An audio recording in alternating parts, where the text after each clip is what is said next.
வணக்கம் மக்களே, இன்னைக்கு நான் உங்களுக்காக ஒரு சூப்பரான கலக்கலான காமெடி படத்தை தான் கொண்டு வந்திருக்கேன். படத்தோடைய பேர் சங்கராந்திக்கு வஸ்தானம். தெலுங்கு டைட்டிலா அதான் கொஞ்சம் தடுமாற்றம். சரி, இந்த படத்தோடைய ஒன்லைன் என்னன்னு பாத்தீங்கன்னா, நல்லா நம்ம சுந்தர் பிச்சை மாதிரி அகில்ன்ற ஒரு சிஇஓ ஃபாரின்ல இருந்து தெலுங்கானாக்கு வந்திருக்காரு.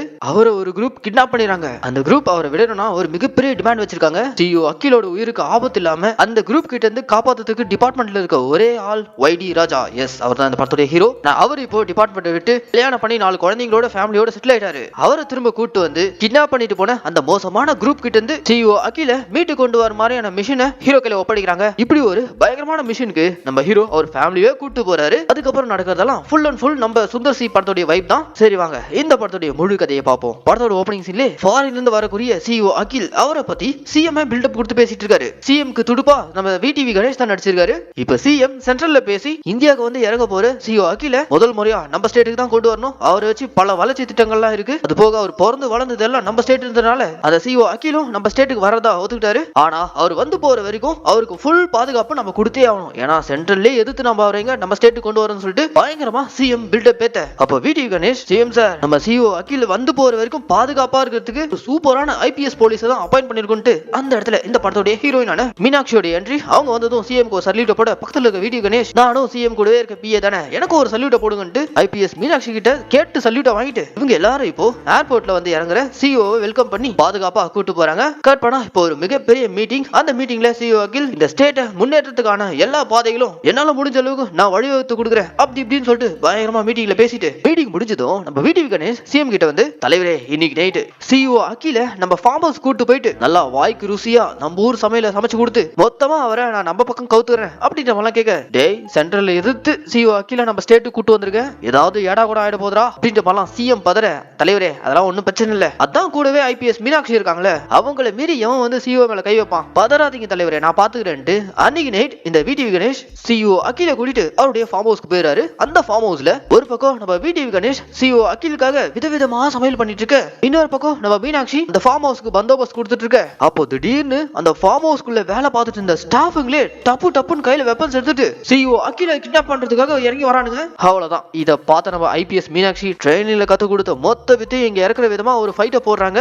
இவங்களால முடிஞ்ச அளவுக்கு சிஇஓ காப்பாத்த முயற்சி பண்ணிட்டு இருக்க. இன்னொரு பக்கம் விடிவி கணேஷா இங்க நடக்கிற கலவரத்தை கண்டுக்காம காதுல ஹெட்போனை மாட்டிட்டு ஃபுல் சவுண்ட்ல பாட்டு கேட்டுட்டு சிஇஓக்காக சமையல் பண்ணிட்டு இருக்க. அங்க சிஇஓ உயிரே ஊசலாடிட்டு இருக்கு. அது தெரியாம இந்த ஆள் இப்படி ஒரு வேலையை பார்த்துட்டு இருக்க. சோலோவா மீனாட்சியாலையும் எவ்வளவு தான் தாக்க முடியும். ஒரு கட்டத்துக்கு மேல அந்த ரவுடிஸுங்க எல்லாம் மீனாட்சி அடிச்சு போட்டு சிஇஓ அகில கிட்னாப் பண்ணிட்டு போயிடறானுங்க. இங்க நம்பால விடிவி கணேஷ் நம்ம ஊர் ஸ்பெஷல் மேங்கோ ரைஸ் ரெடின்னு திரும்பினா ஒரு பையிலையும் ஆளை காணும். எஸ், ஆல்ரெடி நம்ம சிஇஓ அகில அவனுக்கு கிட்னாப் பண்ணிட்டு போயிட்டானுங்க. கட் பண்ணா இந்த விஷயம் கேள்விப்பட்டு சிஎம் பதறாரு. ஆடா பாவீங்களா, பாதுகாப்பு கொடுக்குறேன்ட்டு அகில பாடையில ஏத்தி விட்டீங்களேடா, நான் சென்ட்ரலுக்கு என்ன பதில் சொல்லுவேன், என்ன நாதாரிடா அவனை கிட்னாப் பண்ணுது அப்படின்ற மாதிரி பேசிட்டு இருக்கும்போதே அப்போ ஒரு மொட்டை வீடியோ கால் வழியா இவங்க லைனுக்கு வரான். இவனுடைய பேர் பிஜு பாண்டே. இவன் தான் அந்த சிஇஓ அகில கிட்னாப் பண்ண பர்சன். இவன் இப்போ டைரக்டா சிஎம் கிட்ட, பாருங்க உங்களுக்கு தேவையான ஆள் எங்க கிட்ட இருக்கான், எதுக்காக நான் கிட்னாப் பண்ணிருக்கேனா, என்னுடைய அண்ணன் பாப்பா பாண்டே அவனை உங்க ஊர் ஜெயில தான் அடைச்சு வச்சிருக்கீங்க, என் அண்ணனை நீங்க ஜெயில இருந்து கொடுத்துட்டீங்கன்னா நான் இந்த சிஇஓ உயிரோட விடுவேன், அப்படி இல்ல சிஇஓ மர்காயா பண்றேன், பாடியை ஃபாரினுக்கு பார்சல் அனுப்பிடுவேன் அப்படின்ற மாதிரிலாம்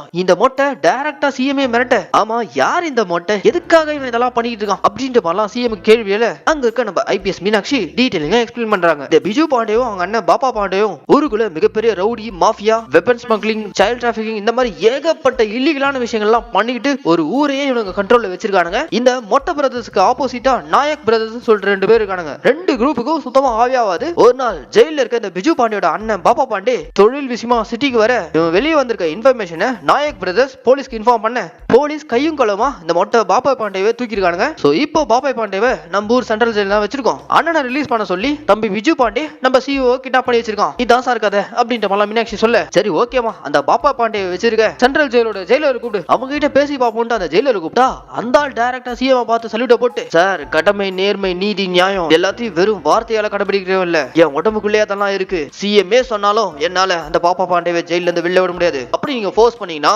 நான் பிரஸ் மீட் வச்சு எல்லாத்தையும் சொல்றேன் அப்படின்ற மாதிரிலாம் இவரு சிஎம்ஏ மிரட்ட. உடனே நம்ம சிஎம் அந்த பெல்ட்டி, அட என்ன ஜெயிலர், நான் உன்னை சும்மா டெஸ்ட் பண்ணேன், இப்படி உன்னை யாராவது கேட்டாங்கன்னா உன் கஸ்டடியில இருக்க கைதிங்களை நீ விடுவியா மாட்டியா, அதை டெஸ்ட் பண்றதுக்காப்பா கூப்பிட்டேன், நீ கிளம்பலாம் அப்படின்ற மாதிரி ஜெயிலர் அங்க அனுப்ப. அர்த்தராத்திரியே டெஸ்டிங்கா, நம்ம ஸ்டேட்டுக்கு உங்களை மாதிரி சிஎம் இருக்கிறதுனால தான் சார் நார்த்தையே அலற விடுற அளவுக்கு நம்ம ஸ்டேட்டை நீங்க முன்னேற்றி கொண்டு போயிட்டு இருக்கீங்க, உங்களை நினைச்சா எனக்கு ரொம்ப பெருமையா இருக்கு சார் சொல்லிட்டு ஜெயிலர் போகும்போது ஒரு சல்யூட்டை போட்டு போக, யாரோ ஒருத்தர் நேரம் காலம் தெரியாம டமாஸ் பண்ணு பண்ணுறான்ட்டு டிடிவி கணேஷ் ஒரு பக்கம் வெறுப்பாயிட்டு இருக்க. இந்த ஜெயிலரை வச்சு பாப்பா பாண்டேவை ரிலீஸ் பண்ண முடியாது, இப்படி பண்ணா நம்ம பொழப்பு சந்திச்சிருச்சிரும். இப்ப முதல்ல நாளைக்கு சிஇஓ அகில பிரஸுக்கு முன்னாடி பப்ளிக்ல பேச வைக்கணுமே, என்ன பண்றதே தெரியாம சிஎம் ஒரு பக்கம் தலை பிச்சிட்டு இருக்க.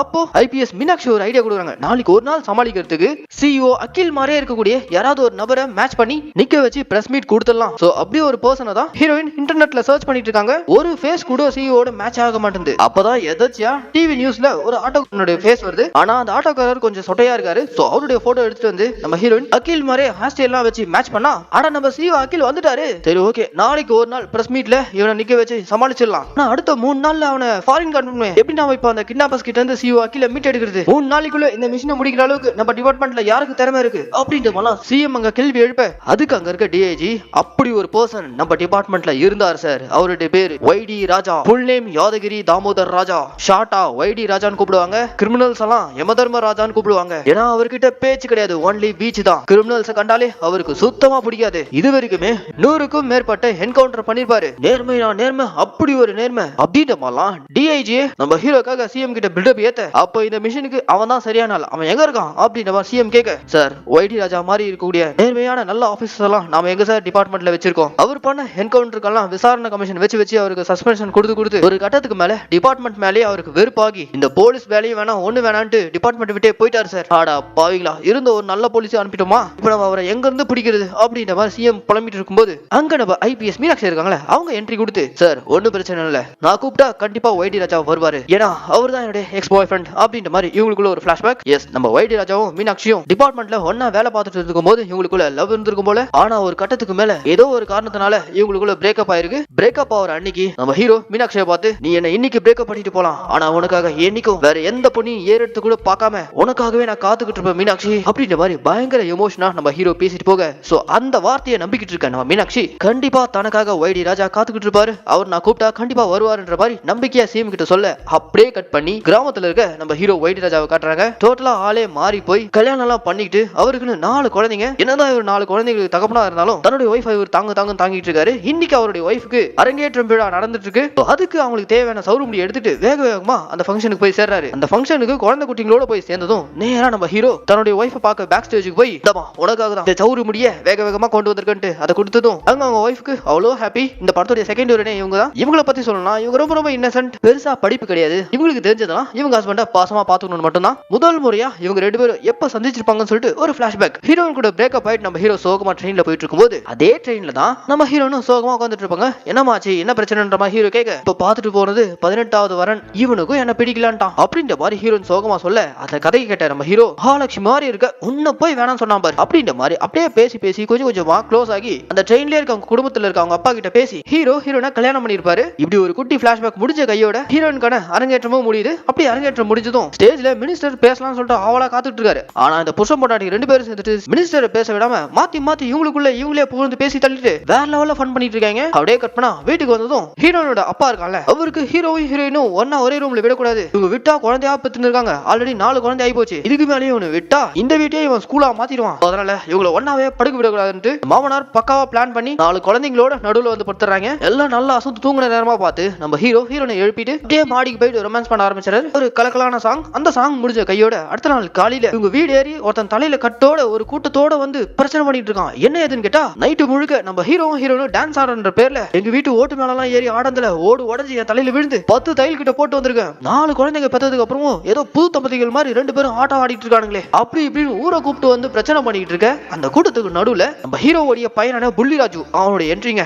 மாசம் என்ட்ரி கொடுத்து, எங்க அப்பா ஏதோ நைட்டு ஃபுல்லா ஆடினாரு பிரச்சனை பண்றீங்களே, அவர் எங்க அம்மா கூட தானே ஆனாரு, உங்க பொண்டாட்டிங்குள்ளலாம் ஆளல அப்படின்ற மாதிரி வந்த கூட்டம் மொத்தத்தையும் போட்டு வெளுத்து வாங்கிட்டு இருக்கான். வாயை திறந்தாலே வெறும் கெடவாத்தையா தான் வருது, காது கொடுத்து கேட்க முடியல.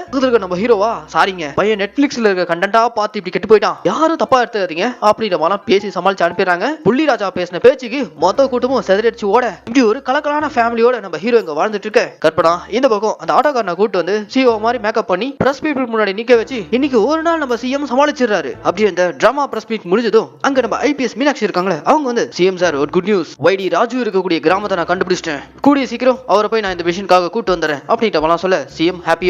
அப்படியே கட் பண்ணா இந்த பக்கம் கிராமத்துல இருக்க நம்ம ஹீரோ கையில அவங்க மாமனார் ஒரு 5 லட்ச ரூபாய் கையில கொடுத்து, புள்ளிராஜாவை ஸ்கூல்ல டிராப் பண்ற வழியில தான் கான்ட்ராக்டர் இருப்பாரு, அவர் கையில இந்த காசை கொடுத்துருங்க அப்படின்ற மாதிரி கொடுத்து அனுப்ப, நம்ம ஹீரோவும் தான் பையனை ஸ்கூல்ல டிராப் பண்றதுக்காக பைக்ல போயிட்டு இருக்கும்போது போற வழியில ஸ்கூல் பசங்க எல்லாம் இண்டிபெண்டன்ஸ் டே போல இன்னைக்கு. சோ பசங்க எல்லாருமே கொடியும் கையுமா போயிட்டு இருக்க அங்க பஸ் ஸ்டாண்ட்ல ஒரு வயசான பெரியவர் உட்காந்துட்டு இருக்காரு. ஒரு மாதிரி சோகமா உட்காந்துட்டு இருக்காரு. அவர் சோகமா இருக்கிறதுக்கு காரணம் அவர் லைஃப்ல ஏதோ ஒரு பெரிய விஷயத்தை தொலைச்சிருக்காரு போல. சோ அதை கேட்டுதான் இன்னொரு மினிஸ்டரை பார்க்க வந்திருக்காரு. ஆனா அந்த மினிஸ்டரும் அவருக்கு மரியாதை கொடுக்காம துரத்தி அடிச்சிட்டான் போல. சோ அந்த சோகத்துல இந்த பெரியவர் பஸ் ஸ்டாண்ட் ஓரமா உட்காந்துட்டு இருக்க அந்த வழியா தான் நம்ம ஹீரோ பையனை கூட்டிட்டு போயிட்டு இருக்காரு. அப்படி போயிட்டு இருக்கும்போது கையில கொடியும் கையுமா போயிட்டு இருக்க அந்த ஸ்டூடெண்ட்ஸ் எல்லாம் பார்த்துட்டு அதுல ஒரு பையன் கொடியை திருப்பி வச்சிருக்கான். அதை பார்த்து நம்ம ஹீரோ பைக்கை ஓரம் கட்டிட்டு தலைக்கீழ இருக்க கொடியை சரி பண்றதுக்காக போக ஹீரோ சின்ன வயசுல ஸ்கூல் படிக்கும் போதும் இதே மாதிரி ஒரு சம்பவம் நடந்திருக்கும். ஹீரோ படிச்ச அந்த ஸ்கூல்ல தான் இப்ப நம்ம பஸ் ஸ்டாண்ட்ல பார்த்தோம்ல ஒரு வயசான பெரியவர். அவர் நம்ம ஹீரோவுடைய ஸ்கூல் டீச்சரா இருந்திருப்பாரு. சின்ன வயசுலயே நம்ம ஹீரோ தலைக்கீழ இருக்க கொடியை சரி பண்ணி அனுப்புறத ஸ்கூல் டீச்சர் பார்த்திருப்பாரு. அதே சம்பவத்தை தான் இங்க திரும்ப ரீக்ரியேட் ஆகுது.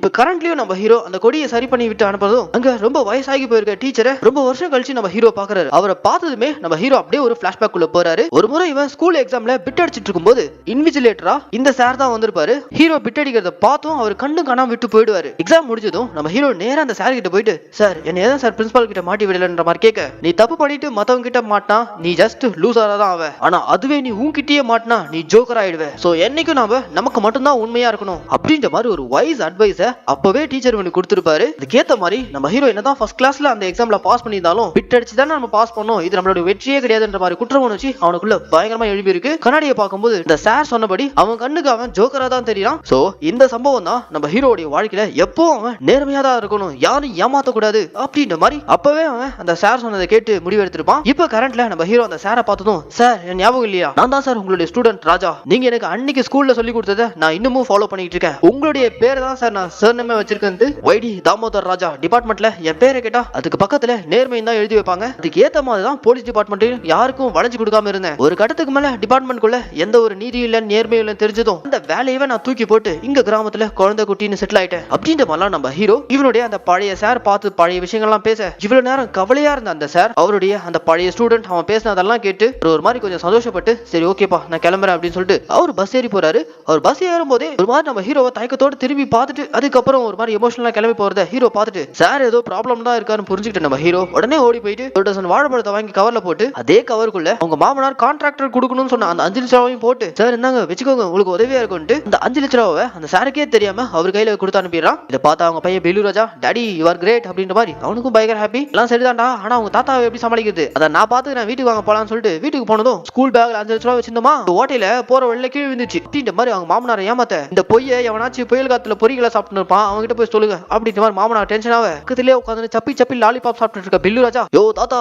ஏன் அப்படியே சந்தேகப்படுற அப்படின்ற மாதிரி அவன் கோமா வெகுண்டு அப்பா பில்லு ராஜா நான் அவங்க அப்பா நம்புறேன் தயவு செய்து நீ வாயை திறக்காத. எஸ் இவன் வாயை திறந்தா கூவாரே காதுல வந்து ஓடும் அந்த அளவுக்கு பையன் பச்சை பச்சையா பேசுவான். இப்படி ஹீரோவுடைய ஃபேமிலி கலக்கலா போயிட்டு இருக்க ஒரு நாள் இந்த வீட்டுல ஹீரோனோட அக்கா ஹஸ்பண்ட் அவருடைய பழைய ஸ்கூல் கேர்ள் ஃப்ரெண்டுக்கு வாட்ஸ்அப்ல ஹாய்னு ஒரு மெசேஜ் போட்டுருவாரு. அவ்வளவுதான் அந்த ஹாய்ன்ற மெசேஜை வச்சு வீட்டுக்குள்ள ஒரு பெரிய பூகம்பமே வெடிக்குது. ஹீரோ தான் அங்க நடுவில் நின்று பஞ்சாயத்து பண்ணிட்டு இருக்காரு. இவர் வாட்ஸ்அப்ல ஹாய் அனுப்பி இருக்கிறது சாதாரண விஷயம் கிடையாது. ஹாயோட ஃபுல் மீனிங் என்னன்னு தெரியுங்களா? H for hug, I for immediate. இப்படி ஒரு மெசேஜ் உன்னுடைய பழைய ஸ்கூல் கேர்ள் ஃப்ரெண்டுக்கு எப்படி நீ அனுப்பலாம்? நீ ஆல்ரெடி கல்யாணம் பண்ணவன் தெரியாதா அப்படி இப்படின்னு சொல்லிட்டு ஹீரோ அவன் சகலையை போட்டு வறுத்து எடுத்துட்டு இருக்க இந்த சகல பாடி நம்ம ஹீரோவை பார்த்து டேய் ரொம்ப ஓவரா பண்றடா. ஆமாண்டா நான் அப்படிதான் பண்ணுவேன். ஏன்னா நான் என் ஒய்ஃபை தவிர வேற எந்த பொண்ணையும் ஏறெடுத்து கூட பார்க்காத ஒரு ராமனா வாழ்ந்துட்டு இருக்கேன். ஏன் சொல்ல போனா ராமனுக்கும் மேல ராமராஜ் அவர் லைஃப்ல 2 பெண்களை சந்திச்சாராம். அதுல ஒண்ணு அவருடைய அம்மா, ரெண்டாவது தான் சீதா. நான் எப்படி ராமனுக்கும் மேலனா நான் என் அம்மாவை பார்த்தது இல்ல, ஆனா என் லைஃப்ல பொண்ணுன்னு இருந்தா அது என் ஒய்ஃப் பாக்கியம் மட்டும்தான் அப்படி இப்படின்னு சொல்லிட்டு பயங்கரமா பில்டப் கொடுத்து பேசிக்கிட்டு இருக்க அப்போ அந்த இடத்துல கார்ல ஒருத்தவங்களோட என்ட்ரி. காருக்குள்ள இருந்து இவங்க குட்டி பையன் பில்லு ராஜா வெளில வந்து நைனா உனக்காக நான் ஒரு பெரிய சர்ப்ரைஸ் கொண்டு வந்திருக்கேன். என்னடா சர்ப்ரைஸ் மகனேன்ற மாதிரி ஹீரோ கேட்க நைனா நம்ம சித்தியை தான் கூட்டு வந்திருக்கேன். இது சித்தியா புரியலையன்ற மாதிரி மொத்த குடும்பமும் பார்க்க நைனா உன் எக்ஸ் கேர்ள் ஃப்ரெண்ட் மீனாட்சி அவங்க தான் வந்திருக்காங்க அப்படின்னதும் அந்த இடத்துல மீனாட்சியோட என்ட்ரி. அவ்வளவுதான் அதை பார்த்து நம்ம ஹீரோ நெஞ்ச பிடிக்க ராமருக்கே டஃப் கொடுக்குற லெவலுக்கு பேசிட்டு இருந்தியா இப்படினாடானா எக்ஸ் கேர்ள் ஃப்ரெண்ட்னு ஒரு பொண்ணு வந்து இறங்கிருக்கா. அவ்வளவுதான் அங்க மீனாட்சி வந்து ஹீரோ கையை கொடுக்க அதை பார்த்து நம்ம ஹீரோன் கொந்தளிக்க இவ்வளவு நேரம் வீராப்பா பஞ்சாயத்து பண்ணிட்டு இருந்த நம்ம ஹீரோவை மொத்த குடும்பமும் இதை பத்தி சுத்து போட்டு கேள்வி கேட்க கடுப்பான நம்ம ஹீரோயின் எதுக்கு என் புருஷன் எல்லாரும் கேள்வியா கேக்குறீங்க? கல்யாணத்துக்கு முன்னாடி ஏதோ ஒரு லவ் இருந்திருக்கு, சரி பரவாயில்ல அதை பத்தி நானே கேட்டு தெரிஞ்சுக்கிறேன்ட்டு நம்ம ஹீரோ கிட்ட அவங்க ஒய்ஃப் வந்து நைஸா ஆமா இந்த லவ்ஸ் எல்லாம் உங்களுக்கு எப்பத்துல இருந்து ஸ்டார்ட் ஆச்சு அப்படின்ற மாதிரி கேட்க நம்ம ஹீரோவா அந்த இடத்துல எமோஷனா ஒரு நிமிஷம் இருமா தோத்து போன காதல் கதையை சொல்றதுக்கு முன்னாடி ஒரு பொசிஷன்ல நின்னுக்கிறேன்ற மாதிரி அப்படியே ஒண்ணு விடாம தான் ஒய்ஃப் கிட்ட சொல்ல ஆரம்பிக்கிறான். அப்படியே பிளாஷ்பேக்ல நம்ம ஹீரோ போலீஸ் டிபார்ட்மெண்ட்ல சும்மா கெத்தா இருக்கும்போது ட்ரெயினியா தான் மீனாட்சி வந்து ஜாயின் பண்ணிருப்பாங்க. மீனாட்சி இருக்க அந்த மொத்த டீமுக்கும் நம்ம ஹீரோ தான் ட்ரெயினர். அப்பவே சும்மா கெத்தா யாருக்கும் வளைஞ்சு கொடுக்காம இருக்க நம்ம ஹீரோ பார்த்து மீனாட்சி காதல்ல விழ ஏமா உனக்கும் எனக்கும் 15 வருஷம் ஏஜ் டிஃபரன்ஸ். அதுக்கு மீனாட்சி அதெல்லாம் ஒரு ப்ராப்ளம் இல்ல, எனக்கு உங்களுக்கு பிடிச்சிருக்கு, உங்களுக்கு என்ன பிடிச்சிருக்கா அப்படின்ற மாதிரி கட் அண்ட் ரைட்டா கேட்டு காதல்ல விழுந்திருக்காங்க. இப்படிலாம் நம்ம ஹீரோ அந்த பிளாஷ்பேக் அது எல்லாத்தையுமே தான் மனைவி கிட்ட சொல்ல சொல்ல அவங்க ஒரு பக்கம் காண்டாயிட்டே இருக்காங்க. ஒரு கட்டத்துல கதை கேட்டுட்டு இருக்க நம்ம ஹீரோயின் ஒருத்தருக்கு ஒருத்தர் இவ்வளவு பாசமா இருந்திருக்கீங்களே, அப்புறம் எப்படி உங்களுக்குள்ள பிரேக்கப்? அதுக்கு ஒரு பிளாஷ்பேக். நம்ம ஹீரோ நீதி நேர்மை நியாயம் இருக்கிறதுனாலே டிபார்ட்மெண்ட்ல இருக்க பிடிக்காம வேலையை ரிசைன் பண்ணிட்டு வெளில வரும்போது மீனாட்சியும் போலீஸ் வேலையை விட்டுட்டு வெளியே வா, நம்ம ஏதாவது இட்லி கடை வச்சு கூட பொழைச்சிக்கலாம், ஆனா நமக்கு இந்த போலீஸ் வேலை வேணான்ற மாதிரி ஹீரோ கூப்பிட்டு இருப்பாரு. ஆனா ஹீரோயின் போலீஸ் ஆவர் தான் என்னுடைய கனவு, அதை விட்டுட்டு என்னால வர முடியாது, போலீஸ் வேலையா நீங்களான்னு கேட்டா நான் போலீஸ் தான் சொல்லுவேன், சோ லெட்ஸ் பிரேக் அப் அப்படின்ற மாதிரி மீனாட்சி சொன்னதும் அந்த ஸ்பாட்ல நம்ம ஹீரோ நீ இன்னைக்கு என்ன பிரேக்கப் பண்ணலாம், ஆனா உனக்காக நான் எத்தனை வருஷம் நான் காத்துட்டு இருப்பேன் அப்படின்ற மாதிரி எமோஷனல் டயலாக் எல்லாம் பேசிட்டு வந்திருப்பாரு. ஆனா பிரேக்கப் ஆன 3 மாசத்திலே ஹீரோனை கல்யாணம் பண்ணி 4 குட்டியும் போட்டாச்சு. இப்போ மீனாட்சி ஹீரோவை தனியா கூட்டு வந்து வந்த வேலையை பத்தி சொல்றாங்க. இந்த மாதிரி நம்ம ஊருக்கு வந்த சிஓ அகில கிட்னாப் பண்ணிட்டாங்க, டிபார்ட்மெண்டே உன்னதான் எதிர்பார்த்துட்டு இருக்கு, தயவு செஞ்சு இந்த மிஷனுக்கு வாங்க அப்படின்ற மாதிரி கூப்பிட்டு ஒன்னும் பிரச்சனை இல்லமா என் ஒய்ஃப் கிட்ட கேட்டா உடனே ஓகே சொல்றான்னு சொல்லிட்டு ஹீரோ ஹீரோயின் கிட்ட வந்து ஒரு சின்ன மிஷன் கூப்பிடுறாங்க. மாமா முடிச்சுட்டு வந்துடுறேன் அப்படின்ற மாதிரி பெர்மிஷன் கேட்க இவ்வளவு கதையும் கேட்டு நான் உங்களை அந்த பொண்ணு கூட அனுப்ப நினைக்கிறீங்களா, வாய்ப்பே கிடையாது, நான் எங்கேயும் அனுப்ப மாட்டேன் அப்படின்ற மாதிரி ஹீரோயின் பிடிவாதமா இருக்க அடுத்த சீன்ல சிஎம் வீடியோ கால்ல வராரு. கால்ல நம்ம ஹீரோயின் கிட்ட கெஞ்சிட்டு இருக்காரு, ஏமா உன் புருஷனை அனுப்புமா, மொத்த டிபார்ட்மெண்டே உன் புருஷனுக்காக தான் காத்துட்டு இருக்கு, ஒரு உயிர் வேற ஆபத்துல இருக்கு அப்படின்ற மாதிரிலாம் சிஎம்ஏ நம்ம ஹீரோயின் கிட்ட கெஞ்ச சரி சிஎம் அங்கிளே இவ்வளவு சொல்றாரு, தாராளமா நீங்க அந்த மிஷனுக்கு போக, ஆனா அவங்க கூட நானும் வருவேன் அப்படின்ற மாதிரி ஹீரோயின் நிக்க என் பொண்ணுக்கு துணையா நானும் வருவேன்ற மாதிரி மாமனார் ஒரு பக்கம் எந்திரிக்க, அப்பாவுக்கு துணையா நானும் வருவேன்ற மாதிரி பிலு ராஜாவும் ஒரு பக்கம் எந்திரிக்க, இத பார்த்த நம்ம ஹீரோயின் குடும்பத்தையே கூட்டு போறதுக்கு நாம பிக்னிக்கா போறோம், ஆபத்து நிறைஞ்ச மிஷன் இது, ஆபத்தோ சர்பத்தோ நாங்களாம் வருவோம், நானும் இந்த மிஷன்ல இருந்தா மட்டும் தான் என் ஹஸ்பண்ட் அனுப்புவேன் அப்படின்ற மாதிரி ஹீரோயின் பிடிவாதமா இருக்க வேற வழியே இல்லாம இவங்களும் ஒத்துக்கிறாங்க. கிளம்புறாங்க. கிட்டத்தட்ட பிக்னிக் மோட்ல தான் இந்த குடும்பமே சும்மா கலக்கலா இந்த மிஷனுக்கு கிளம்ப நேரா இப்ப இந்த ஃபேமிலி சிஎம் ஆபீஸ் வந்துட்டாங்க. அங்க சிஎம் வாங்க ஒய்டி ராஜா, உங்களுக்காக தான் எல்லாரும் இங்க காத்துக்கிட்டு இருக்கோம், முதல்ல நீங்க யார்கிட்ட இருந்து அந்த சிஇஓவை காப்பாத்தணும்ன்றதை தெரிஞ்சுக்கன்ட்டு சிஇஓவை கடத்தி வச்சிருக்க பிஜு பாண்டே அவனை பத்தின ஒரு பிளாஷ்பேக். 2 நாள் முன்னாடி பிஜு பாண்டேயோட எதிரியான நாயக் அவன் ராத்திரியா அவன் ஆளுங்களோட பிஜு பாண்டே போறதுக்காக அவன் ஏரியால இறங்கிட்டான். அப்படி இருந்தும் பிஜு பாண்டே கொஞ்சம் கூட அசராம சோலோவா நின்னு நாயக் பாண்டியோட கதையவே முடிச்சான். அந்த அளவுக்கு இந்த மொட்டை ரொம்ப கொடூரமானவன். இவன் பிடியில் தான் நம்ம சிஇஓ மாட்டிட்டு இருக்காரு. சிஇஓ அவன் எதுவும் பண்றதுக்கு முன்னாடி அவன் கிட்ட எப்படியாச்சும் காப்பாத்தணும், அப்படி இல்லனா மொத்த நாடுமே நம்ம ஸ்டேட்டை பார்த்து சிரிச்சிரும், சோ எப்படியாச்சும் அந்த சிஇஓ மீட்டு கொண்டு வந்திருப்பா அப்படின்ற மாதிரிலாம் அந்த ஸ்டேட்டோட சிஎம்ஏ நம்ம ஹீரோ கிட்ட கெஞ்சாத குறையா கேட்க ஸ்பாட்ல இருக்க நம்ம ஹீரோவா சும்மா மாஸ் பஞ்ச் லாக் டிபார்ட்மெண்ட் விட்டு போய் கிட்டத்தட்ட 6 வருஷம் ஆகுது, இருந்தாலும் கிரிமினல்ஸ போடணும்னு என் கை பரபரா இருந்து இன்னும் 2 நாள்ல நம்ம ஊர்ல பொங்கல் அன்னைக்கு நம்ம சிஇஓட நம்ம பொங்கலை செலிப்ரேட் பண்றோம், இது இந்த ஒய்டி ராஜாவுடைய சவால் அப்படின்ற மாதிரி சல்யூட் அடிக்க பக்கத்துல இருக்க வீடியோ கணேஷ் பார்த்துட்டு பா என்ன கூஸ் பம்ப்ஸ் அப்படின்ற மாதிரிலாம் பில்டப் ஏத்த சல்யூட் அடிச்ச நம்ம ஹீரோ அப்படியே லாக் ஆகி நிக்கிறாரு. நம்ம ஒய்டி ராஜா சல்யூட் அடிச்சது போதும் கையா இருக்குப்பா அப்படின்ற மாதிரி சிஎம் கேட்க சார் ரொம்ப வருஷம் கழிச்சு சல்யூட் அடிக்கிறேன்னா கை அப்படியே லாக் ஆயிடுச்சு சார், எது லாக் ஆயிடுச்சா உடனே டாக்டர் கூடுங்க சொல்லிட்டு டாக்டர் வந்து செக் பண்ணி பார்த்துட்டு இவரு டிபார்ட்மெண்ட் விட்டு போய் கிட்டத்தட்ட 6 வருஷம் ஆகுது, சுத்தமா ஃபிட்னஸ் இல்ல, உடம்புல பிபி சுகர் கொலஸ்ட்ரால் இப்படி எல்லாமே இருக்குது, சோ இவர் இப்போ ஆக்ஷனுக்கு அன்ஃபிட் அப்படின்ற மாதிரி டாக்டர் சொல்ல அடா பாவீங்களா சுகர் பிபி இருக்கறடா இவ்ளோ பில்டப் கொடுத்தீங்க, இதுல கூஸ் பம்ப்ஸ் யாரு வேற அப்படின்ற மாதிரி சிஎம்ஏ காண்டாவ இதுல இந்த கிட்னாப்பர் பிஜு பாண்டே வேற ஏதோ கேர்ள் ஃப்ரெண்டுக்கு வீடியோ கால் பண்ற மாதிரி அப்பப்போ சிஎம்க்கு வீடியோ கால் பண்ணி தலைவரே என்ன பாபா பாண்டே மட்டும் வெளியே வரல சிஓட கழுத்தை திருப்பி போட்டு போயிட்டே இருந்துருவேன் அப்படின்ற மாதிரிலாம் வீடியோ கால் பண்ணி மிரட்டிட்டு இருக்கான். இப்போ சிஎம்க்கு என்ன பண்றதுன்னு தெரியல, வேற வழியே இல்ல, சீக்கு வந்த ஹீரோ வச்சுதான் இந்த மிஷனை கம்ப்ளீட் பண்ணி ஆகணும்னு ஹீரோவை பார்த்து என்னதான் நீ அன்ஃபிட் உடம்புல இவ்வளவு கோலா இருந்தாலும் உன் மூளையை நான் நம்புறேன், எங்களுக்கும் இப்ப வேற வழி இல்ல, தயவு செஞ்சு எப்படியாச்சும் அந்த மொட்டை கிட்ட இருந்து நம்ம சிஓ காப்பாத்திருப்பா அப்படின்ற மாதிரி நம்ம ஹீரோ கிட்ட அந்த மிஷனை ஒப்படைக்க ஹீரோ இப்போ அவருடைய மூளையை யூஸ் பண்ணி ஐபிஎஸ் மீனாட்சியை தனியா கூப்பிட்டு சிஓ அகிலுக்கு எதுவும் ஆகாம நம்ம காப்பாத்தணும்னா நம்ம கையில பாப்பா பாண்டே இருக்கணும், அட பாப்பா பாண்டே ஜெயில இருக்கானே அந்த ஜெயிலர் ரொம்ப மோசமானவன்பா, நேர்மைன்ற பேர்ல மண்டகோளாறு உள்ளவன், அவனை மீறி பாப்பா பாண்டே ஜெயில இருந்து கொண்டு வரது ரொம்ப கஷ்டம் அப்படின்ற மாதிரி சிஎம் சொல்ல அந்த ஜெயிலரை வச்சு நான் அந்த பாப்பா பாண்டே வெளில கொண்டு வரேன், நான் சொல்ற மாதிரி செய்யுங்கன்ற மாதிரி நம்ம ஹீரோ ஜெயிலுக்குள்ள வாலண்டியரா ஒரு கலவரத்தை உருவாக்குறாரு. அந்த கலவரத்துல பாப்பா பாண்டே போட்டு பொலந்து அவனுக்கு உடனடியா ஹாஸ்பிட்டல்ல சிகிச்சை கொடுத்தாகணும்னு சொல்லிட்டு அந்த ஜெயிலரே அவன் டீமோட பாப்பா பாண்டே கூட்டிட்டு ரெகுலரா போகக்கூடிய ஹாஸ்பிட்டல் நோக்கி தான் போயிட்டு இருக்கான். அதே ஹாஸ்பிட்டல்ல தான் நம்ம ஹீரோவும் 2 ஹீரோயின்ஸும் டாக்டர் நர்ஸ் கெட்டப்ல முகத்துல மாஸ்க் எல்லாம் மாட்டிட்டு இந்த பாப்பா பாண்டே தூக்கத்துக்காக காத்துக்கிட்டு இருக்காங்க. இவங்க எதிர்பார்த்த மாதிரியே இவங்க விரிச்ச வலையில ஏற தானா வந்து விழுது. பாப்பா பாண்டேவை நாங்க பாத்துக்கிறோம் சொல்லிட்டு அவனுக்கு செய்ய வேண்டிய ட்ரீட்மெண்ட் எல்லாம் கொடுத்துட்டு யோ பாப்பா பாண்டே உன்னை ஜெயில இருந்து தூக்கத்துக்கு தான் இந்த பிளான்ன்ற மாதிரி அவனுக்கு இன்ஃபார்ம் பண்ணதும் மொட்டை குஷியாயிடுறான். அதுக்கப்புறம் ஹாஸ்பிட்டல் இருக்க போலீஸை மொத்தமா டைவர்ட் பண்ற விதமா நம்ம ஹீரோ இந்த ஹாஸ்பிட்டலுக்குள்ள 40 ரவுடிஸ் இறங்கிருக்கானுங்க. எல்லாம் பாப்பா பாண்டேவை தூக்கத்துக்காக தான் உடனடியா அவரை வார்டை ஷிஃப்ட் பண்ணி ஆகணும் அப்படின்ற மாதிரி சொன்னதும் ஓகே தள்ளுங்கன்னு சொல்லிட்டு ஒரு வார்டுல இருந்து இன்னொரு வார்டுக்கு ஷிஃப்ட் பண்ற அந்த கேப்ல இவங்க போற டைரக்ஷன்ல தான் அந்த கேங் வந்துட்டு இருக்க மாதிரியான சத்தம் கேக்குது. டாக்டர்ஸ் நீங்க இவனை பத்திரமா பாத்துக்கன்னு சொல்லிட்டு ஹீரோ கையில பாப்பா பாண்டே ஒப்படைச்சிட்டு இந்த ஜெயிலர் ஏதோ ஜேம்ஸ் பாண்ட் கணக்கா வர கேங்க காலி பண்ணலாம்னு கண்ணும் கைமா போனா அங்க ஒரு பெரிய ஸ்பீக்கர் தான் இருக்கு. ஸ்பீக்கர்ல இருந்து வரக்கூடிய சத்தத்தை வச்சு தான் பெரிய கேங் வந்திருக்குன்ற மாதிரி போலீஸ் நம்பியிருக்கும். ஆக்சுவலா அந்த ஸ்பீக்கரை வச்சு இந்த மொத்த போலீஸும் டைவர்ட் பண்ணதே நம்ம ஹீரோ தான். ஹாஸ்பிட்டல் வெளியில வந்து பார்த்தா டாக்டர் யூனிஃபார்ம் எல்லாம் கீழே விழுந்து கிடக்கு. அங்க ஜெயிலரா கூட இருக்க போலீஸ் கிட்ட ஓ மை காட் நம்ம கிட்ட டாக்டர் மாதிரி வேஷம் போட்டு பாப்பா பாண்டிய தூக்கிட்டானுங்களா, விட மாட்டேன் அவனுக்கு எங்க போனாலும் விட மாட்டேன்ற மாதிரி இந்த ஜெயிலர் ஒரு பக்கம் சேஸ் பண்ணிட்டு வர, இந்த பக்கம் நம்ம ஹீரோ சக்சஸ்ஃபுல்லா பாப்பா பாண்டிய தூக்கிட்டான். இப்போ ஒரு ஹில் ஸ்டேஷன்ல வச்சு பிஜு பாண்டியக்கு கால் பண்ணி இந்த பாரு பாப்பா பாண்டிய எங்க கையில தான் இருக்கான், சிஓக்கு எதுவும் ஆகக்கூடாது அப்படின்ட்டு மலாம் நம்ம ஹீரோ வீடியோ கால் மூலியமா பிஜு பாண்டிய கிட்ட பேச ஓகே ஓகே என் அண்ணனை கூட்டிட்டு நான் சொல்ற லொகேஷனுக்கு சீக்கிரம் வாங்க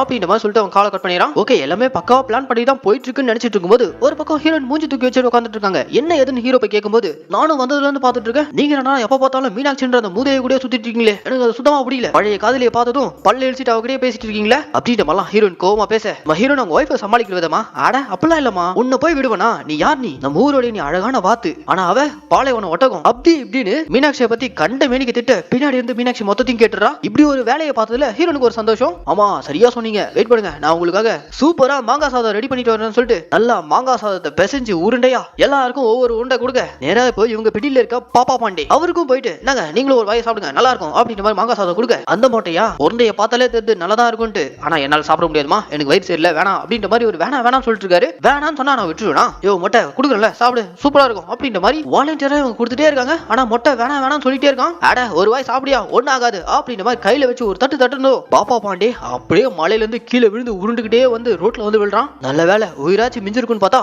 சட்டுன்னு அங்க ஒரு பஸ் வந்து ஒரே மோது, அவ்வளவுதான் பாப்பா பாண்டே மர்கையா. இந்த மொட்டையின ட்ரம்ப் கார்டா யூஸ் பண்ணி தான் அந்த மொட்டை கிட்ட இருக்கிற சிஓ தூக்கலான்னு பார்த்தா ஒரு உருண்டை மாங்காய் சாதத்தை வச்சு மொத்த மிஷினையும் கொலாப்ஸ் பண்ணிட்டே அப்படின்ற மாதிரி மீனாட்சிக்கு ஹீரோயின் மேல சம கோவம். ரெண்டு பேரும் மாத்தி வாயில அடிச்சிராங்க. நடுவுல ஹீரோவா மாட்டிட்டு முழிச்சிட்டு இருக்காரு. இதுக்கு இடையில இந்த பிஜு பாண்டிய வேற நான் சொல்ற லொகேஷனுக்கு உடனே அண்ணனை கூட்டுவாங்க அப்படின்ற மாதிரி அவன் ஒரு பக்கம் கால் பண்ணி ஃபோர்ஸ் பண்ணிட்டு இருக்கான். இடையில பாப்பா பாண்டிய போய் சேர்ந்த விஷயம் சிஎம்க்கு தெரிஞ்சு போச்சு. அவர் வீடியோ கால்ல வந்து நம்ம ஹீரோ கிட்ட இங்க பாரு என்ன பண்ணுவே தெரியாது, அந்த பணத்தை வச்சாச்சு சிஓவை உயிரோட கொண்டு வந்துரு, இல்லனா நீங்க பண்ண காரியத்துக்கு குடும்பத்தோட ஜெயிலுக்கு போக வேண்டியதான் அப்படின்ற மாதிரிலாம் மிரட்ட உடனே நம்ம ஹீரோவுடைய பையனான பில்லு ராஜா இருக்கால அவன் வீடியோ கால்ல இருக்க சிஎம் கூட பார்க்காம யோ என் அப்படி நீ ஜெயில போட்டுருவியா அப்படின்ற மாதிரி வழக்கம் போல வாயில இருந்து அச்சாப்பாச்சா திட்ட வரதுக்குள்ள நம்ம ஹீரோ டப்புன்னு வாய முடியறான். கால்ல இருக்க சிஎம்மா குழந்தை ஏதோ சொல்ல வந்தானே சொல்ல விடுப்பா, ஐயோ வேணாம் சார் இவன் வாய் தோந்தானா உங்க 7 தலைமுறையும் இழுத்து வச்சு பச்சை பேசிடுவான், சோ இப்படியே கட் பண்ணிக்கிறது நல்லது, எங்களால முடிஞ்ச அளவுக்கு நாங்க சிஓ காப்பாத்துறோம்னு சொல்லிட்டு அந்த காலை கட் பண்ணிட்டு சிஎம் அனுப்பின வண்டியில இந்த மொத்த ஃபேமிலியும் கிளம்ப இவங்களை ஃபாலோ பண்ணிக்கிட்டே வந்து நம்ம ஜெயில இருக்கால அவன் ஒரு டீமோட வந்திருக்கான். வந்து பார்த்தா அங்க ஆம்புலன்ஸ் மட்டும் தனியா இருக்கு. கூட இருக்க போலீஸ் படிச்சு சொல்றான், சார் அவனுக்கு ஏதோ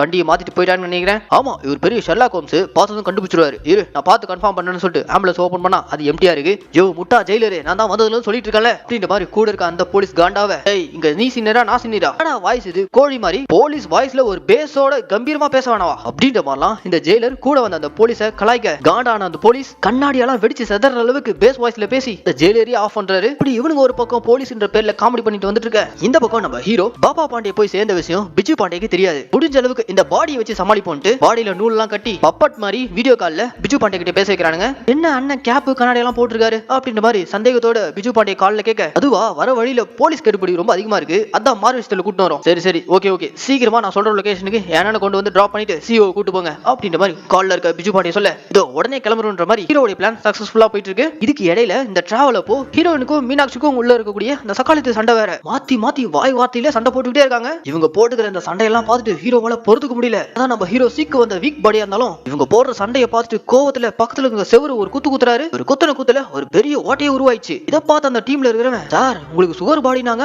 ஆனா இந்த 2 பொம்பளைக்கு போற சண்டையை பார்த்துட்டு உங்களுக்குள்ள இருக்கக்கூடிய அந்த சக்தி கொஞ்சமா வந்துட்டு இருக்குன்னு நினைக்கிறேன் அப்படின்ற மாதிரி இவனுங்க ஒரு பக்கம் கொஞ்சமா ஹீரோக்கு பில்டப் ஏத்த இப்படியே இந்த டிராவலும் டமாசா போயிட்டு இருக்க. இவங்க எல்லாரும் இப்போ ஒரு தாபா இருக்காங்க. அந்த தாபாக்கு இவங்களை சேஸ் பண்ணிட்டு வந்த நம்ம ஜெயிலர் இருக்கார்ல அவரும் போலீஸ் டீமோட கையில மொட்டையோட போட்டோ எடுத்துட்டு நேரா நம்ம ஹீரோ கிட்டே வந்து இவனை எங்கேயாச்சும் பாத்தீங்களா அப்படின்ற மாதிரி ஹீரோ கிட்டே கேட்டுட்டு இருக்காங்க. பக்கத்துல இருக்க போலீஸா ஜெயிலர் சார் இவனை பாருங்க ஹாஸ்பிட்டல்ல டாக்டர் மாதிரி வேஷம் போட்டு பாப்பா பாண்டிய தூக்குனானே அவன மாதிரியே இருக்கு அப்படின்ற மாதிரி போலீஸ் கரெக்டா தான் கெஸ் பண்றான். ஆனா இந்த ஜெயிலர் தான் மங்குனி அமைச்சராச்சே, அவர் அந்த போலீஸ் பேசுறதை கேட்காம இந்த டாக்டருடைய கண்ணு வேற இவருடைய கண்ணு வேற, இவரு பாவம் ஃபேமிலியோட பாவு பஜ்ஜி சாப்பிட்டதுக்காக இந்த பஞ்சாபி தாபா வந்திருக்காரு, தேவையில்லாம நம்ம இந்த ஃபேமிலியை டிஸ்டர்ப் பண்ணக்கூடாது அனுப்பிவிடுங்க அப்படின்ற மாதிரி இந்த ஜெயிலர் மொத்த ஃபேமிலி அனுப்பிச்சு விட்டுறான். அப்படி அனுப்புனதுமே பாப்பா பாண்டியவை ஹாஸ்பிட்டல்ல இருந்து கடத்தினவனுடைய போட்டோ வந்திருக்கு. அந்த போட்டோவை பார்த்தா இவ்வளவு நேரம் இந்த தாபால நல்ல புள்ள மாதிரி பேசிட்டு இருந்த நம்ம ஹீரோடைய போட்டோ, அடச்சே என் வாழ்நாள்ல 2வது முறை நான் ஏமாந்துட்டேனே அப்படின்ற மாதிரி ஜெயிலர் ஒரு பக்கம் கதற கூட இருக்க போலீஸா டென்ஷன் ஆவறான். யோ மங்குனி அதுதானே படிச்சு சொன்னேன், ஃப்ராடு ஃபேமிலியை பார்க்க பாவமான ஃபேமிலி அனுப்பிச்சு விட்டியா அப்படின்ற மாதிரி அந்த போலீஸ்காரன் ஒரு பக்கம் ஜெயிலர் மேல காண்டா கத்திட்டு இருக்கான். இதெல்லாம் ஒரு பக்கம் நடந்துட்டு இருக்கும்போது ஹீரோ பாப்பா பாண்டியோட பணத்தோட போயிட்டு இருக்கும்போது குறுக்க ஒரு கேங் கையில கண்ணும் கையுமா வழி மறைச்சு நிக்கிறாங்க. அப்போ பிஜு பாண்டிய கால் பண்ணி உங்களை வழி வழி மறிச்சு கண்ணும் கைமா நிக்கிறவன் எங்க ஆள் தான். அவனுடைய பேர் பங்கஜ் பாண்டே. அவங்க சொல்ற இடத்துக்கு போங்க, நான் அங்க வந்து என் அண்ணனை பிக்கப் பண்ணிக்கிறேன் அப்படின்ற மாதிரி கால் பண்ணி இன்ஃபார்ம் பண்ணதும் இந்த பங்கஜ் பாண்டே நம்ம ஹீரோ ஃபேமிலியோட ஒரு வயக்காட்டுக்குள்ள உட்கார வச்சிருக்கான். என்ன பாப்பா பாண்டே அண்ணன் வந்ததுல இருந்து எதுவுமே பேசாம அமைதியா உட்கார்ந்துட்டு இருக்காரு அப்படின்ற மாதிரி அவனுக்கு சந்தேகம் வருது. அவனையும் ஏமாத்துற விதமா நம்ம ஹீரோ பப்பட் மாதிரி கை கால அசைச்சு பாப்பா பாண்டே நல்லா உயிரோட தான் இருக்கான்ற மாதிரி நம்ப வச்சிடறான். இருந்தும் பங்கஜ் பாண்டே அசந்த நேரமா பார்த்து அந்த கேங்ல இருந்த ஒருத்தனுக்கு சந்தேகம் வந்துடுது. என்ன அண்ணன் கை கால அசையாம இருக்காரு, அப்பதான் தெரிய வருது பாப்பா பாண்டே ஆல்ரெடி போய் சேர்ந்துட்டாருன்ட்டு. ஆனா அந்த உண்மையை பங்கஜ் பாண்டே கிட்ட சொல்றதுக்கு முன்னாடி அவனை போட்டு தள்ளிடுறாங்க. அந்த கேங்ல இருக்க ஒவ்வொருத்தரா போட யார் இந்த கொள்ளைகள் எல்லாம் பண்றதுன்ற மாதிரி பங்கஜ் பாண்டே கேட்க, அதுக்கு நம்ம ஹீரோ உங்க கேங்கோடைய பரம எதிரியான நாயக் அவன் கேங்கோட பாப்பா பாண்டே போறதுக்கு வயல்ல இறங்கிருக்கான் அப்படின்ற மாதிரி கதை விட, பாப்பா பாண்டேக்கு எதுவும் ஆகாம நான் பாத்துக்கிறேன்ற மாதிரி பிஜு பாண்டே பயங்கரமா ஃபைட் பண்ண அவனுக்கே தெரியாம நம்ம ஹீரோ அவன் டீமோட சேர்ந்து மொத்த பேரிய போடுறதுல கடைசியா பங்கஜ் பாண்டே சாகிறதுக்கு முன்னாடி, பங்கஜே ஒரு உண்மையை தெரிஞ்சுக்கோ, நீ இவ்வளவு நேரம் உயிரோட பாதுகாக்கணும்னு நினைச்சிட்டு இருந்த உங்க பாப்பா பாண்டே எப்பவோ போய் சேர்ந்துட்டாரு, உனத்தை பாதுகாக்கணும்ன்றதுக்காக தான் நீ இவ்வளவு நேரம் சண்டை போட்டு இருந்த அப்படின்ற மாதிரி உண்மையை சொல்றதும் அந்த ஷாக்லயே அவன் போய் சேர்றான். இப்போ அந்த ஸ்பாட்டுக்கு பாப்பா பாண்டேயோட அண்ணனான பிஜு பாண்டே வந்திருக்கான். கலவரத்துல உங்க அண்ணனை போட்டு தள்ளிடுறாங்க அப்படின்ற மாதிரி நம்ம ஹீரோ சொல்ல, பிஜு பாண்டேவும் அதை நம்பிடுறான். பரவாயில்ல, இவ்வளவு தொலைவே அண்ணனை கூட்டு வந்திருக்கீங்களே அதுவே போதுன்ற மாதிரி சிஇஓ அகில ரிலீஸ் பண்ண, எப்பாடா மிஷன் சக்சஸ்ஃபுல்லா முடிய போகுது அப்படின்ற மாதிரி ஹீரோடி ஃபேமிலி சந்தோஷப்படுறதுக்குள்ளவே குட்டை குழப்பற விதமா இந்த ஜெயிலர் உள்ளார புகுந்து பிஜு பாண்டே கிட்ட ஒரு படத்தை ஓட்டி காட்டுறான். உங்க அண்ணன் பாப்பா பாண்டேவை எப்பவோ இந்த ஃப்ராடு குடும்பம் மங்கா சாத்தை வச்சு மர்கையா பண்ணிச்சு, இவ்வளவு நேரம் வெறும் உங்க அண்ணனுடைய பணத்தை வச்சுதான் இவ்வளவு நேரம் உங்களை ஏமாத்தி இருந்திருக்காங்க அப்படின்ற மாதிரி இந்த ஜெயிலர் வந்து போட்டு விட்டுறான். ஏன்னா ஜெயிலருக்கு காண்டு 2 முறை நம்ம ஹீரோடைய ஃபேமிலி இவரை ஏமாத்தி தூக்கிட்டு வந்தானுங்களே. சோ அந்த கேங்ல இந்த மொட்டை கிட்ட போட்டு விட, என் அண்ணனை போட்டு தள்ளின இந்த குடும்பம் இந்த வயலை விட்டு உயிரோட திரும்ப கூடாது அப்படின்ற மாதிரி ஆக்ரோஷமா கிளம்ப, அந்த ஸ்பாட்ல நம்ம ஹீரோ உங்களை போறதுக்காக இந்த டீமே இங்க வயல்ல இறங்கி இருக்கு, மாஸ்டர் பிளான் போட்டு கொடுத்ததே இப்போ உங்ககிட்ட போட்டு கொடுத்தால ஜெயிலர் அவர்தான்ற மாதிரி அவருக்கு சல்யூட்ட போட்டு அந்த ஜெயிலரை பிஜு பாண்டே கிட்ட கோத்து விட்டுட்டு நம்ம ஹீரோ அந்த குடும்பத்தோட சிஇஓ அகில காப்பாத்திட்டு எஸ்கேப் ஆயிடுறாரு. அப்படி இவங்க சக்சஸ்ஃபுல்லா சிஇஓட வேன்ல போயிட்டு இருக்கும்போது சிஎம்க்கு கால் பண்ணி, மிஷன் சக்சஸ்ஃபுல் சார், சிஇஓ அகில் நம்ம கிட்ட தான் இருக்காரு, நாளைக்கு பொங்கல் செலிப்ரேஷன் ரெடி பண்ணுங்க அப்படின்ற மாதிரி சொன்னதும் சிஎம்க்கு ஒரே ஹாப்பி. அடுத்த நாள் பொங்கல் செலிப்ரேஷன் சாங் ஃபேமிலியா குத்தாட்டம் போட்டு அன்னைக்கு நைட்டே சிஇஓ அகில ஃளைட் ஏத்துறதுக்காக வேன்ல போயிட்டு இருக்கும்போது போற வழியில இந்த பிஜு பாண்டே இருக்கால அவன் அண்ணனுக்காக இவங்க மொத்த ஃபேமிலியும் ரிவெஞ்ச் எடுக்கிறதுக்காக ஒரு பெரிய கேங்கோட வந்து இறங்கி இருக்கான். இதுக்கு இடையில ஹீரோடைய வைஃபும் மீனாட்சியும் வேற சண்டை போட்டுக்கிட்டே இருக்காங்க. இவங்க போடுற சண்டையை பார்த்து நம்ம ஹீரோ அவனுக்குள்ள இருந்த இந்த சுகர் பிபி கொலஸ்ட்ரால் இந்த சீக்கெல்லாம் பறந்து போய் சும்மா சிக்குன்னு திரும்பவும் அதே பவரோட எந்திரிச்சு வந்து அந்த பிஜு பாண்டேயோட மொத்த கேங்கையும் அடிச்சு பறக்க விடுறான். கடைசியா பிஜு பாண்டே போட்டு தள்ளிட்டு சிஇஓ அகில காப்பாத்திடுறான். சரி ஓகே, உடனே ஏர்போர்ட் கூட்டு வாடானா அந்த இடத்துல நம்ம ஹீரோ ட்விஸ்ட் கொடுத்து, இவ்வளவு கஷ்டப்பட்டு இந்த சிஇஓ உயிரை காப்பாத்துறது காரணமே எனக்காக தான்ன்ற மாதிரி ஹீரோ இப்போ அந்த சிஇஓ அகில கிட்னாப் பண்ணிட்டு போயிடுறான். இந்த சுகர் வந்தவன் எதுக்கு இப்படி ஒரு ட்விஸ்ட் கொடுத்தான்ட்டு சிஎம்கே ஒன்னும் புரியல. அடுத்த நாள் நம்ம ஹீரோ சிஎம்க்கு கால் பண்ணி, சிஇஓ அகில வச்சு எனக்கு ஒரு காரியம் ஆக வேண்டியது இருக்கு, அது யாருக்காகனா அவனுடைய அந்த பழைய டீச்சர் ஒரு இன்னைக்கு சோகமா பஸ்ல ஏறினதை பார்த்து அவர் ஏதோ கஷ்டத்துல இருக்காருன்ற மாதிரி 5 லட்சம் ரூபா கவர்ல வச்சு அனுப்பியிருப்பான்ல, இந்த பணத்தையும் அந்த டீச்சர் ரொம்ப நேர்மையா திரும்ப அனுப்பியிருக்காரு. அந்த டீச்சருடைய ப்ராப்ளம் என்னன்னா, ஒரு நாள் அந்த டீச்சர் எலெக்ஷன் டியூட்டில பூத்ல இருக்கும்போது அந்த பூத்துக்கு மினிஸ்டர் ஓட்டு போட வந்திருக்காரு. அவர் கியூல போகாம முன்னாடி போக, மினிஸ்டராவே இருந்தாலும் பப்ளிக்கோட பப்ளிக்கா கியூல தான் போய் ஓட்டு போடணும்ன்ற மாதிரி இந்த டீச்சர் அவரை தடுத்து நிறுத்திருப்பாரு. அந்த நபர் அந்த எலெக்ஷன்லயும் ஜெயிச்சு திரும்ப மினிஸ்டர் ஆயிருப்பான். அப்படி மினிஸ்டர் ஆனதும் முதல் வேலையா இந்த டீச்சரை வேலையை விட்டு தூக்கியிருக்கான். அவர் இழந்த அந்த வேலை அந்த மரியாதை அது அவருக்கு திரும்ப கிடைக்கணும். அவரை வேலையை விட்டு தூக்கின அந்த மினிஸ்டர் என் வாத்தியார் கிட்ட வந்து மன்னிப்பு கேட்கணும், என் வாத்தியார் திரும்ப அதே மரியாதையோட அந்த ஸ்கூலுக்கு போகணும், இல்லனா உங்க சிஇஓ நீங்க மறந்துடுங்க அப்படின்ற மாதிரிலாம் ஹீரோ போனை போட்டு சிஎம்ஏ மிரட்ட, கடுப்பான சிஎம் பக்கத்துல இருக்க விடிவி கணேஷை கூப்பிட்டு, யோ யார் அந்த மினிஸ்டர்னு கேட்டா, சார் என் மாமா தான் சார் அந்த மினிஸ்டர். அட பாவீங்களா, ஃபேமிலியா என் பார்ட்டியை கவுக்குறதுலே குறியா இருக்கீங்களா, பாரு முதல்ல அந்த மினிஸ்டர் போய் அந்த வாத்தி காலில் விழுந்து மன்னிப்பு கேட்கணும், அந்த வாத்தியாருக்கு திரும்ப அதே ஸ்கூல்ல போஸ்டிங் போடணும் அப்படின்ற மாதிரி சிஎம்ஏ ஆர்டர் கொடுக்க, அடுத்த சீன்லயே அந்த மினிஸ்டர் வாத்தியார் கிட்ட மன்னிப்பு கேட்கறாரு. வேலை எழுந்த அந்த வாத்தியாருக்கு திரும்ப அதே ஸ்கூல்ல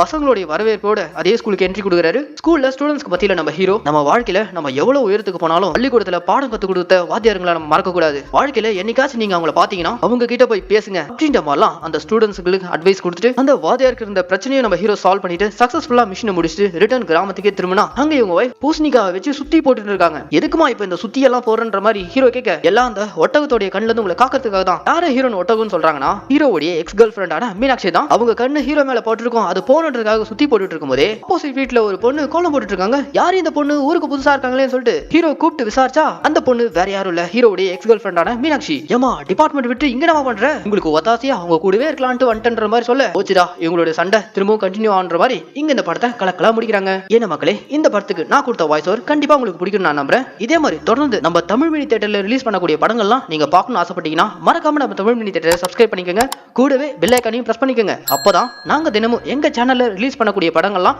உங்க கைக்கு டைமிங்க்கு வந்து சேரும். அண்ட் இந்த வீடியோ உங்களுக்கு பிடிச்சிருந்துச்சுன்னா இந்த லைக் கமெண்ட் ஷேர் இதெல்லாம் மறக்காம பண்ணுங்க. இதே மாதிரி ஒரு சூப்பரான படத்தோட நான் உங்களை நாளைக்கு சந்திக்கிறேன். Tata bye by.